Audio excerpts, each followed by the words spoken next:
परमेश्वर कृपेने आपली प्रकृती चांगली आहे. आपल्या सगळ्या जनतेचा आशीर्वाद आपल्या मागे आहे. आपल्याला आज 75 वर्ष आपण आज आपलं पदार्पण केलेलं आहे. पण मला विश्वास आहे की आपली प्रकृती उत्तम आहे. एवढे नियमाचे काटेकोर आहात आपण. मला अनेक वेळा जाता येईल त्यावेळी माझं वजन आता साहेब 47 किलो वजन कमी झालं. मी जेव्हा तुमच्याबरोबर काम करण्यावर 135 किलो होतो. मला म्हणे अरे कशाला खातो एवढं.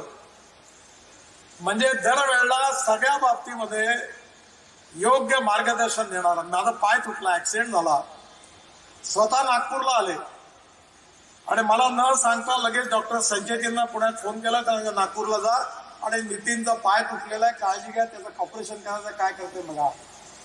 एखाद्या लहान भावासारखं त्यांनी आमच्यावर प्रेम केलं. त्यांचं ऋण कधी विसरू शकत नाही.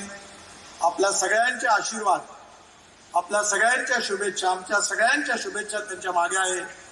आणि असंच त्यांचं पुढलं 100 वर्ष जेव्हा पूर्ण होतील एवढ्याच आनंदाने आपण त्यांचा सत्कार करू असा मला विश्वास आहे. परमेश्वरांनी त्यांना दीर्घायुष्य द्यावं, निरोगी जीवन द्यावं आणि त्यांच्या या संघर्षशील जीवनामध्ये सौ वहिनींनी कसं सहकार्य केलं ते मी घरातला माणूस म्हणून अनेक संकटाच्या वेळी जवळून बघितलं. त्या सर्व प्रसंगात त्यांच्या मागे खंबीरपणे उभ्या राहिल्या आणि एक आदर्श संसार देखील त्यांनी सांभाळला. मी राणे साहेबांना, वहिनींना मनापासून खूप खूप शुभेच्छा देतो. असाच सुखी संसार असाच पुढे जात राहील आणि साहेबांना दीर्घायुष्य आणि निरोगी जीवन प्राप्त होईल असा विश्वास व्यक्त करतो आणि माझं भाषण संपवतो. धन्यवाद. नमस्कार. धन्यवाद आदरणीय नितीनजी साहेब यांच्या समवेत आदर का महत्वाचा आहे आणि आदर का येतो हे त्यांची वाणी आणि अमोघ वक्तृत्व ऐकल्यानंतर आपल्याला प्रचिती येते. मी मगाशी म्हटलं की त्यांच्यासोबत ब्रँड येतो. एक आकडेवारी मुद्दाम सांगतो की 2014 पर्यंत रस्त्यांचं जाळं होतं ते 91,000 किलोमीटर होतं. जेव्हा गडकरी साहेबांनी तो पदभार स्वीकारला आजपर्यंत 2026 पर्यंत 1,46,527 एवढं आपल्या रस्त्यांचं जाळं झालेलं आहे. आणि हे केवळ गडकरी साहेबांमुळे झालेलं. जोरदार टाळ्या वाजूया. आणि मी यानंतर हॅलो, मी बोलायला विसरलो पण आज राणे साहेबांच्या 75व्या दिवशी मला खूप लोकांनी विचारलं.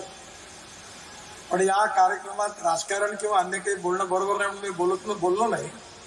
पण तुम्हाला सांगतो की राणे साहेबांच्या समोर ते शब्दाचे पक्के आहेत. या वर्षी मे महिना समाप्त होण्याच्या आधी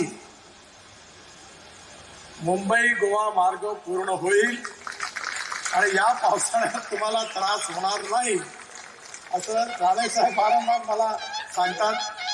आणि त्याचप्रमाणे कोल्हापूर टू रत्नागिरी हा 90% रस्ता पूर्ण झालेला आहे.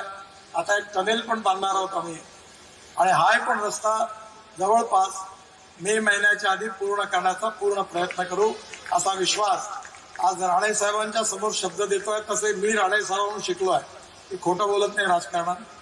आणि या रस्त्यापायी एवढी बदनामी मी सहन केली आहे की मी काही उद्घाटना करता येणार नाही. आता देवेंद्रजींना सांगितलं की आपण दोघं मिळून गाडीत बसवून एकदा मुंबईवरून निघून गोव्याला जाऊन तिकडनं विमानाने येऊन निघून जाऊन नागपूरला. कारण मलाही दुःख आहे याचं की तुम्हाला पुष्कळ दिवस त्रास सहन करावा लागला. पण आज साहेबांच्या या 75व्या वाढदिवसाच्या दिवशी तुम्हाला विश्वास देतो. साहेबांचा सतत आग्रह, सतत फोन मला राहायचा आणि मे महिन्याच्या आत ते सगळं काम संपेल हा विश्वास देतो. धन्यवाद.